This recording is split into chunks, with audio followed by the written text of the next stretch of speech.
செங்கல்பட்டு மாவட்டம் திருப்போரூர் ஒன்றியத்துக்குட்பட்ட படூர் ஊராட்சியில தனியார் அறக்கட்டளையுடன் படூர் ஊராட்சியுடன் இணைந்து மூத்த குடிமக்களுக்கான ஒரு நாள் இன்ப சுற்றுலா ஏற்பாடு செய்யப்பட்டிருக்கு.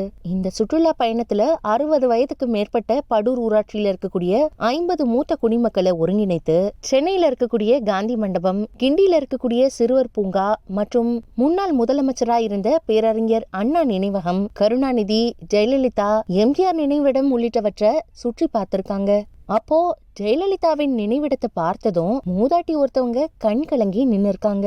இதை தொடர்ந்து மெரினா பீச்ல கடல் நீர்ல கால்களை நினைத்து மகிழ்ச்சி அடைந்திருக்காங்க. இந்த மகிழ்ச்சியை வெளிப்படுத்தும் விதமாகவும் இந்த ஒரு நாள் இன்ப சுற்றுலாவை கொண்டாடும் வகையிலையும் மூதாட்டிகள் இணைந்து கேக் வெட்டி கேக்க அனைவருக்கும் ஊட்டி மகிழ்ந்திருக்காங்க. இந்த சுற்றுலா பயணத்தை தொடர ஊராட்சி மன்ற தலைவர் தாரா சுதாகர் கொடியசைத்து துவங்கி வைத்திருக்காங்க.